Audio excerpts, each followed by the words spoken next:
তোমরা সবাই কেমন আছো? আশা করি খুব ভালো আছো। তোমাদের ভালোবাসা আর বড়দের আশীর্বাদে আমরাও খুব ভালো আছি। তো আজকে চলে এসেছি একটা নতুন ব্লগ নিয়ে। আশা করি তোমাদের ভালো লাগবে। দুর্গাপুজোর একটা স্পেশাল ব্যাপার বলতে পারো। দুর্গাপুজোর বিজয় দশমীতে আজকাল যদিও এই নিয়মটা নেই, তবুও আগেকার রীতি অনুযায়ী আগে যেরকম হতো, দুর্গাপুজোর বিজয় দশমীতে একজন আরেকজনের বাড়িতে, আমরা ছোটবেলাতে যেতাম একজন আরেকজনের বাড়িতে যাওয়া, প্রণাম করা। আর প্রণাম করলে পরে কাকিমা ঠাকুমা সবাই কি করতো, একটু মিষ্টি মুখ করাতো, নানান রকমের কিছু দিত, নাড়ু দিত, নারকেলের যে নাড়ু নাড়ু দিত, গজা দিত। তো ওই রকমই একটা জিনিস আছে তোমাদের আমি শেয়ার করবো, বানিয়ে দেখাবো। তো আজকে আর ব্লগটা বানাবো না, কি বানাচ্ছি সেটা তোমাদের দেখাবো। তোমরা অবশ্যই বাড়িতে ট্রাই করো, আমার মনে হয় খুব ভালো লাগবে। তো চলো বানিয়ে দেখাই। আর তোমরা সবাই আছো, কেমন আছো সেটা জিজ্ঞাসা করা হয়নি। মনে করি যত সম্ভব তোমরা সবাই ভালোই আছো। তো শ্রাবণী হাজ বিশ্বজিৎ বেঙ্গল লাইফস্টাইলে তোমাদেরকে জানাই অনেক স্বাগত। তো চলো রেসিপিটা দেখি কি করে বানাচ্ছি। চল। দুর্গাপুজোর দেরি থাকলেও দুর্গাপুজোর আগে যদি বিজয়া দশমীর জন্য কিছু জিনিস এরকমভাবে স্টোর করে রেখে দেওয়া যায় ঘরে বানিয়েই, তাহলে তার কোনো কথাই নেই। তো আজকে আমি বানাচ্ছি মুরালি বা গজা। আর মুরালি বা গজা বানানোর জন্য আমি নিয়ে নিয়েছি 2 কাপ ময়দা। আর এই 2 কাপ ময়দার মধ্যে দিয়ে দিচ্ছি একটুখানি লবণ। আর লবণটাকে আমি এবারে মিক্সড করে নিচ্ছি।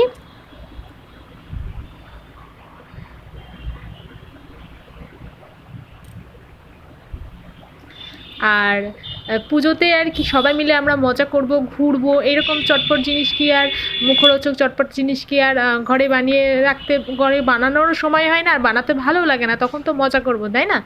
তো এরকম তোমরা বানাও, বানিয়ে ঘরে স্টোর করে রেখে দাও, আর পুজোর সময় মুখরোচক জিনিস অবশ্যই খাও। তো আমি এইটা বানানোর জন্য নিয়েছি সয়াবিন তেল।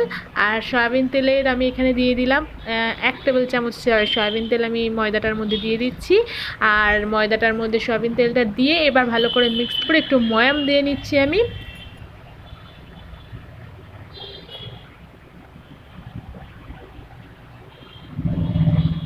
তো তোমরা কিন্তু এখন থেকেই শুরু হয়ে যাও দুর্গাপুজোর জন্য নানান রকমের স্পেশাল স্পেশাল ড্রেস পরে স্পেশাল স্পেশাল ভাবে ঘুরবার জন্য কি করব না করব সমস্ত কিছু তো করবেই।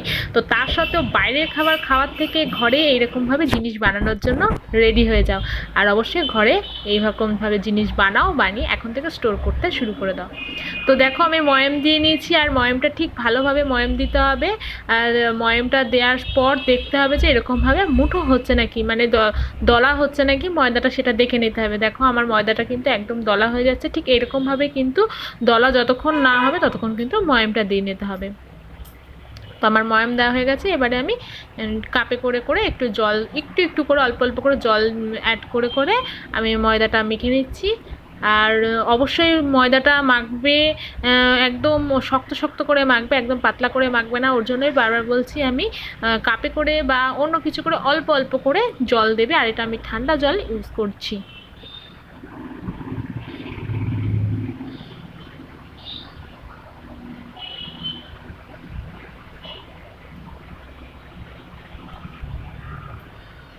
তো ময়দাটা আমার মাখা হয়ে গেছে। ময়দাটাকে একটুখানি এইভাবে ভালো করে চটকে ডলে নিতে হবে।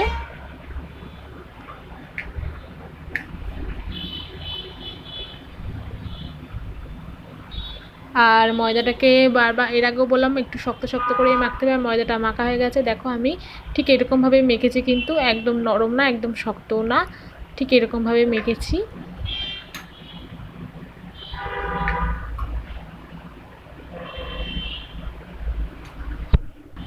এবারে আমি ময়দাটাকে 20 মিনিটের জন্য ঢেকে রেখে দেবো, তারপর ফিরে আসছি।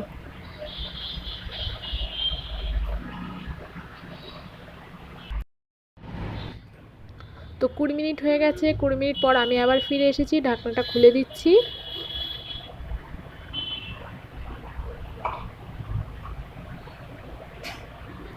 তো আগে থেকে ময়দাটা কিন্তু আমার একটু নরম হয়ে গেছে, দেখো। আর এবারও আরও একবার ময়দাটাকে আমি ভালো করে মেখে নিচ্ছি। আর তোমাদের আরও একবার বলছি, ময়দাটা কিন্তু একটু শক্ত করে মাখবে। এই যে আমি এখন একটু দেখো শক্ত করে মেখেছিলাম, তো এখন কিন্তু একটু নরম হয়ে গেছে। আর তোমরা যদি নরম করে মাখো তো তাহলে কিন্তু আরও নরম হয়ে যাবে। তাতে কি হবে, গজা গজা বা মোড়ালিগুলো কিন্তু খাস্তা হবে না, নরম হয়ে যাবে। তো একটু শক্ত করে মাখবে, আর ঢেকে রাখার পর কিন্তু আরও একটু নরম হয়ে যাবে। তো আমার মাখা হয়ে গেছে।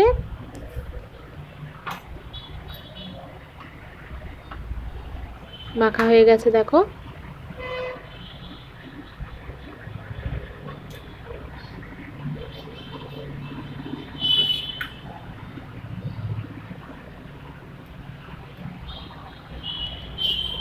তো আমি ময়দাটাকে একটু এরকমভাবে লম্বা করে নিয়েছি। এটাকে আমি একটু ডিভাইডেড করব, ভাগ করে নেব, যাতে রুটিগুলো সমান হয়, মোটা হয়, সমান মোটা হয়, আর গজাগুলো যাতে সমান মাপের হয়।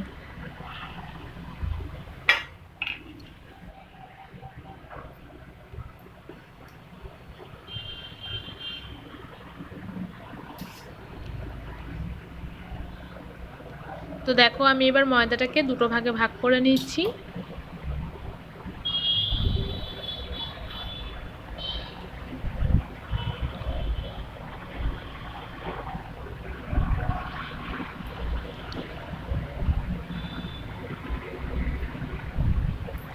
এবারে একটা ভাগ নিয়ে আমি একটুখানি একটা ভাগ, আরও একটা যে ভাগ ছিল ওটাকে আমি পাশে রেখে দিয়েছি। আর এই ভাগটাকে আমি নিয়ে এবার একটু রুটি করে নেবো।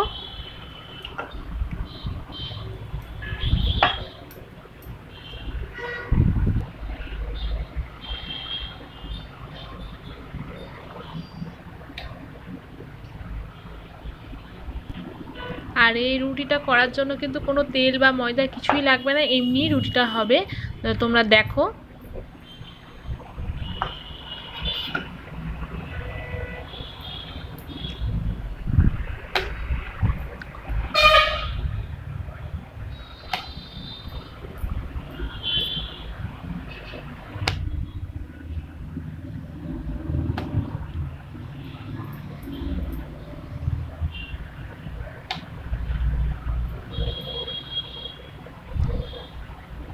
তো দেখো আমার রুটি করা হয়ে গেছে। আর ঠিক এইরকম পুরু হবে, কিন্তু দেখতে পাচ্ছ ঠিক এরকম পুরু হবে, এর থেকে পাতলাও হবে না আর এর থেকে ঠিক মোটাও হবে না। তো ঠিক এরকমভাবে পুরু হবে।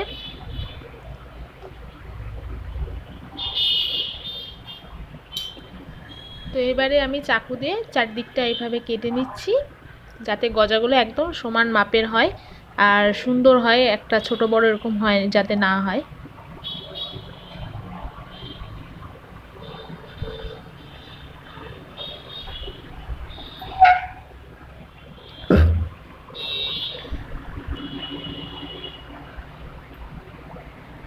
তো আমি যে বাকি অংশগুলো আছে সেগুলোও আলাদা করে রেখে দিচ্ছি, ওইগুলো দিয়েও আরও একবার বানিয়ে নেবো আমি। আর গজাগুলোকেও দেখো ঠিক এই রকমভাবে, ঠিক এই লেন্থেই কিন্তু কাটতে হবে, এরকম সরু সরু করে এরকম লেন্থেই গজাগুলো দেখতে পাচ্ছ তোমরা, এরকম লেন্থেই কিন্তু এরকমভাবে কাটতে হবে সরু সরু করে।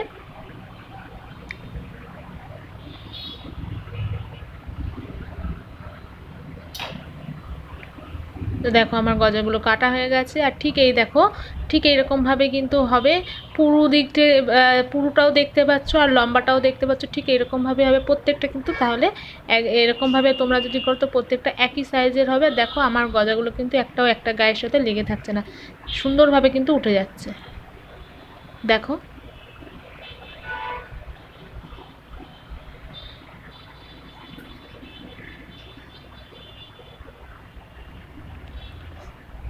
তো এবারে আমি এইগুলোকে থালার মধ্যে তুলে নিচ্ছি। তোমাদের যদি একটু লেগে যায় তো তোমরা থালাতে অয়েল ব্রাশ করে নিতে পারো, তাহলে আর লেগে থাকবে না।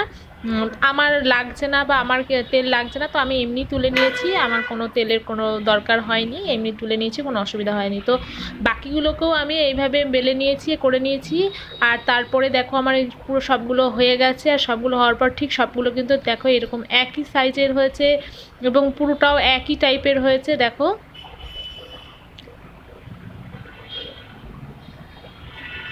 আর ওই যে ছোটো ছোটোগুলো দেখছো, যখন ওই লাস্টের যে টুকরো টুকরোগুলো ছিল লাস্টের, ওইগুলো একদম ছোট্ট টুকরো হয়ে গেছিলো। আর রুটিটা ছোট্ট রুটি হয়েছিল, ওর জন্য ছোটো ছোটো হয়েছে। তো আমার গজাগুলো কাটতে কাটতে আমি কড়াইয়ে তেল চাপিয়ে দিয়েছি, তেলটা গরম হয়েছে নাকি এবারে আমি একটু চেক করে দেখব।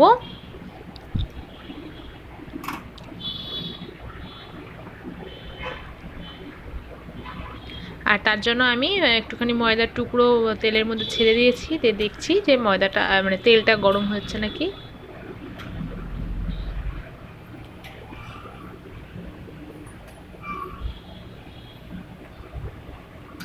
তো দেখো তেলটা আমার মনে হচ্ছে আরও একটু গরম হবে, আর ময়দার টুকরোটা অতটা ভালোভাবে ভাজা হয়নি, তো সেই জন্য আর একটু তেলটাকে আমি গরম হতে দেব।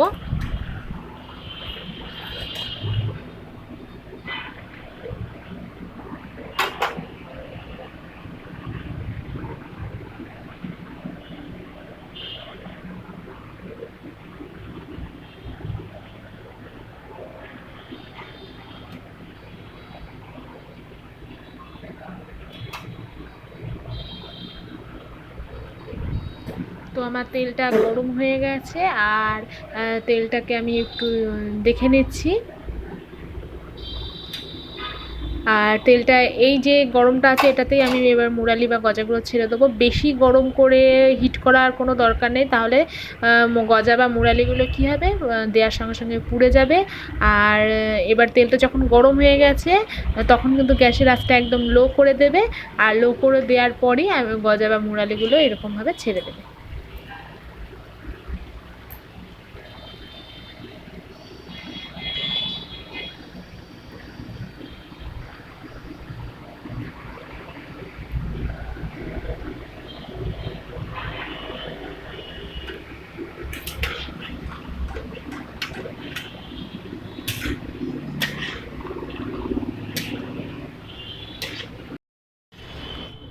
তো দেখো আমার গজাগুলো একদম ভাজা হয়ে গেছে, ঠিক এরকমভাবে লাল লাল করে একটু ভেজে নেবে, তাহলে কালারটা একটু ভালো হবে। আর অল্প তেল হলে পরে অল্প করে করে দিয়ে ভাজাই ভালো। আমার তেল দেখতে পাচ্ছ খুবই কম, তো ওর জন্য অল্প অল্প করে দিয়ে ভাজাই ভালো, তাহলে কি গজাগুলো একদম বা মুরালিগুলো একদম ফুলবে, সুন্দরভাবে মচমচে হবে। আর লো ফ্লেমে দিয়ে কিন্তু অবশ্যই এটাকে ফ্রাই করবে।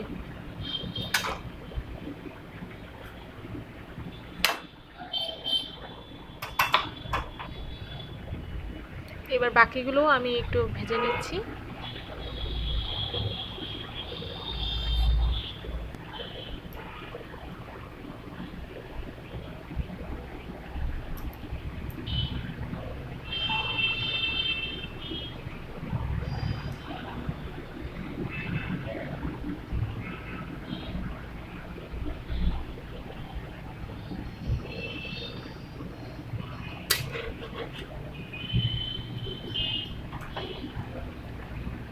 তো ওইগুলো ভাজা হতে হতে আমি তোমাদের দেখিয়ে দিই, দেখো গজাগুলো বা মুরালিগুলো কত সুন্দর ফুলেছে, আর এগুলো এখনও গরম আছে দেখো। তো এগুলো কিন্তু অবশ্যই ঠান্ডা করতে হবে, ঠান্ডা করার পরই তোমরা কিন্তু গজাটা তৈরি করতে পারবে, আর শিরার মধ্যে দিতে হবে, নাহলে কিন্তু এটা একদম দেয়া যাবে না। তো দেখো কত সুন্দর ফুলেছে।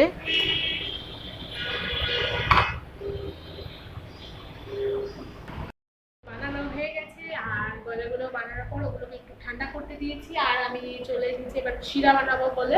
তো শিরা বানানোর জন্য আমার অলরেডি শিরা বলতে গেলে বানানো আছে, মানে আমার মিষ্টির রস ছিল, তো সেই রসটা আমার মিষ্টিগুলো খাওয়া হয়ে গেছে, রসটা আমি জ্বালিয়ে রেখে দিয়েছিলাম, সেই রসটা দিয়ে আজকে আমি গজাটা বানাবো।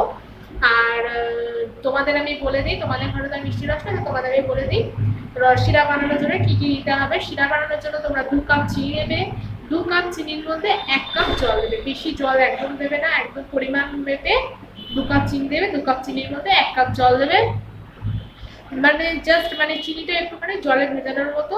এবার চিনিটা যখন গলে যাবে, গলে যাওয়ার পর তারপরে দেখবে চিনির রসটা খুলে একটুখানি দেখবে এরকম ভাবে সুতো হচ্ছে নাকি, মানে তার তার যেরকম হয় সেরকম তার তার হচ্ছে নাকি একটু দেখে নেবে, ব্যাস তার মধ্যে গজা বা মুরালিগুলো ঢেলে নেবে। আর আমার যে মিষ্টি রসটা তৈরি করা আছে সেটা দিয়ে আমি তোমাদের দেখাচ্ছি, চলো দেখো। তো দেখো আমি কড়াই চাপিয়ে দিয়েছি, আর এই যে আমার মিষ্টির রস দেখতে পাচ্ছ, এই যে মিষ্টির রসটা কিন্তু একেবারে ঘনই আছে, তবুও তোমাদের জন্য আমি একটু পাতলা করে বানিয়ে দেখানোর চেষ্টা করছি। দেখো আমি এখানে মিষ্টির রসটা দিয়ে দিলাম, তো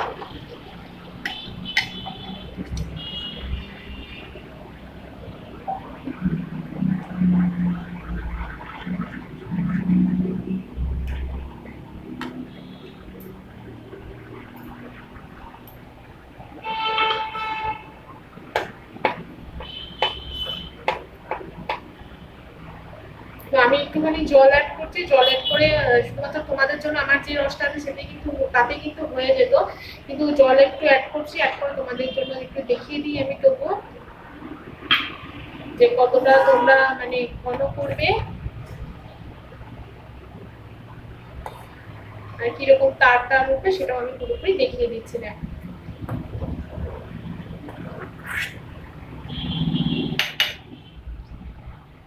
তো এই রসটা একটু আমার গরম হোক।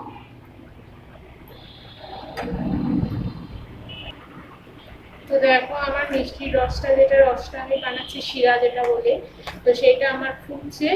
তো এভাবে ফুটবে, একটু গ্যাসটা জোরে দিয়ে দিলাম। আর আমি একটু দেখবো যে এটা দিয়ে তার বেরিয়েছে নাকি, তার হয়েছে নাকি। দেখো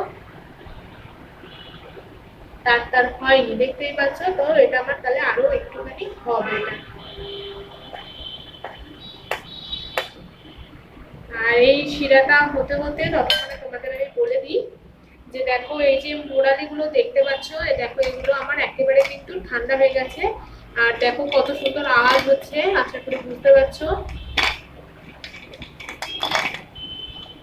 কতটা খাস্তা হয়েছে, দেখে বুঝতে পারছো। তবু আমি একটা ভাঙছি, ভেঙে দেখাই। দেখো দেখতেই পাচ্ছ কিরকম খাস্তা টাইপের হয়েছে। তো প্রত্যেকটাই কিন্তু এরকম খাস্তা হবে। আর অবশ্যই কিন্তু এগুলো মুরালিগুলো যেগুলো দেখতে পাচ্ছ বা গজা যাই বলো না কেন, এগুলো কিন্তু একদম ঠান্ডা করে দেবে, ঠান্ডা করে তারপরে কিন্তু রসে দেবে। নাহলে কিন্তু এগুলো একদম নরম হয়ে যাবে আর বেশি দিন তোমরা সঞ্চয় মানে এটাকে রেখে দিয়ে খেতে পারবে না। তো চলো দেখি এবার রসটা কতক্ষণ হয়।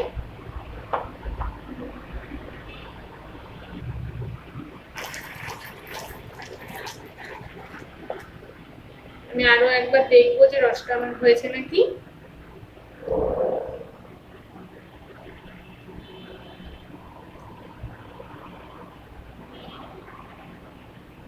দেখতে পাচ্ছ এরকম একটা তার কিন্তু আসবে।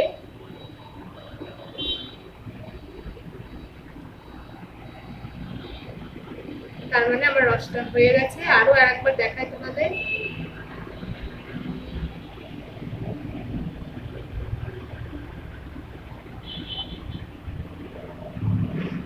তো এরকম হবে। তো এরকম সময় দিয়ে দিতে হবে মোড়ালিগুলো। তোমরা চিনির যে শিরাটা বানাবে, চিনি শিরাটাও কিন্তু ঠিক এরকম ভাবেই হবে। এবারে আমি এই যে মোড়ালিগুলো দিয়ে দিচ্ছি এর মধ্যে।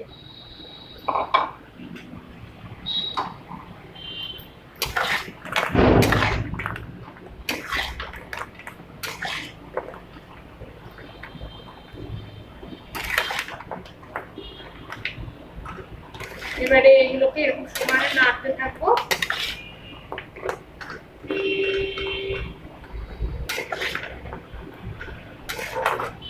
যতক্ষণ না রসটা শুকিয়ে যাবে ততক্ষণে কিন্তু এভাবে নাড়তে থাকবো।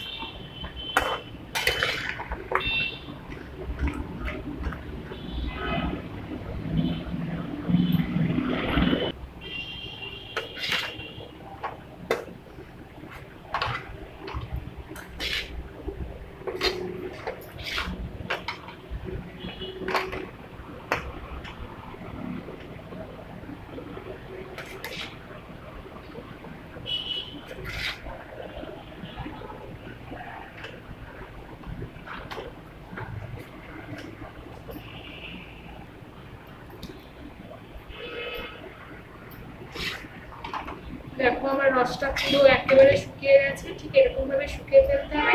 এবার আমি গ্যাসটা নিভিয়ে দিচ্ছি। আর নিভিয়ে দেওয়ার পর এই রসের যে গলাগুলো আছে, মোড়ালিগুলো আছে, এগুলো একটু আলগা আলগা করে একটা একটা করে রাখলে পরে আলাদা আলাদা থাকবে, নাহলে একটার সাথে একটা কিন্তু লেগে যাবে। তো আমি এগুলো একটু ঠান্ডা করে নিয়ে তারপরে তোমাদের দেখাচ্ছি। রেডি হয়ে গেছে, গজা বা মুরালি যাই বলো না কেন একদম রেডি হয়ে গেছে। তো তোমরা বাড়িতে এরকমভাবে অবশ্যই ট্রাই করো। আর এই যে একটু লাল লাল দেখছো, আমি মিষ্টি রসে বানিয়েছি বলে একটু লাল হয়ে গেছে। তোমরা এটা চিনি রস দিয়ে বানালে আরও সুন্দর হবে। আর সামনে পুজো আসছে, আর বিজয়া দশমীতে যদি বাড়িতে এইভাবে বানিয়ে দেওয়া যায় তাহলে আর বলার বাহুল্য নেই। তো অবশ্যই তোমরা এইভাবে ট্রাই করো। আর তো নেক্সট দিন আবার চলে আসবো নতুন একটা ভিডিও নিয়ে। আর আমার সাথে এইরকম আমার চ্যানেলে এরকম আরও নতুন নতুন রেসিপি দেখার জন্য, নতুন নতুন ব্লগ দেখার জন্য, নানা দুঃখের আমার সাথে ঘটে যাওয়া নানা দুঃখ সুখের নানা কাহিনী দেখার জন্য আমার চ্যানেলটিকে অবশ্যই সাবস্ক্রাইব করো। আর তুমি যদি আমার চ্যানেলটিকে অলরেডি সাবস্ক্রাইব করে থাকো তো তোমাকে জানাই অসংখ্য ধন্যবাদ। তো চলো নেক্সট দিন চলে আসবো আরও একটা নতুন ব্লগ নিয়ে। ততক্ষণে তোমরা ভালো থেকো, সুস্থ থেকো, নিজের খেয়াল রেখো, অন্যের খেয়াল রাখার চেষ্টা করো। আজকের মতো বাই, গুড নাইট।